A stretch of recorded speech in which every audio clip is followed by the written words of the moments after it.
Magandang araw sa inyong lahat and welcome back to my YouTube channel. Viral ngayon sa social media ang dulot ng video ng isang sakristan sa Nueva Ecija na nakatulog habang nagsisermon ang pare kaya hindi nito nailabas ang siboryo at binahera na gagamitin sa misa. Sa ibinahaging TikTok video ni Father Richard Lagos ng Shrine of the Holy Face of Jesus, Immaculate Conception Parish sa bayan ng Napikuan, makikita na natapos na sa homily pero hindi pa rin nagigising at inilalabas ng sakristan ang sisidlan ng ostya at lalagyan ng alak at tubig.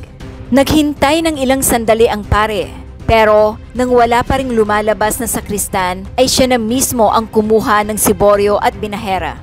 Doon ay nakita niyang mahimbing na natutulog ang altar boy. Hindi naman niya ito ginambala at lumabas siya saka itunuloy ang misa. Nang makita ang pangyayari, agad ginising ng kasama ang sakristan na napabalikwas nang malaman ang nangyari. Kamot ulo na lang ang sakristan nang makitang nasa labas na ang binahera at siboryo. Labis naman ang paghanga at sinaluduhan naman ng mga netizens si Father Richard Lagos dahil hindi na nito ginambala sa pagtulog ang sakristan.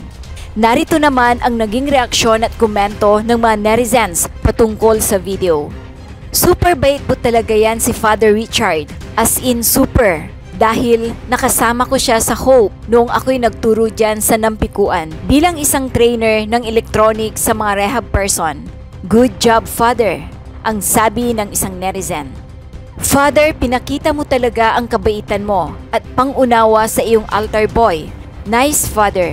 God bless po, Father, kasi inintindi mo ang sakristan. Si Father Richard ay isa sa mga pare na sobrang laki ng puso. Mabait po talaga yan at madaming kabataan ang kanyang natutulungan.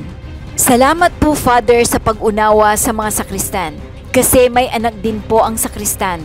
Alam ko po ang pagod at hirap sa pag-aaral, pero patuloy pa din siyang naglilingkod sa Panginoon. Mabuhay po kayo! Mag-subscribe at i-click ang notification bell para sa mga susunod na video updates. Maraming salamat po!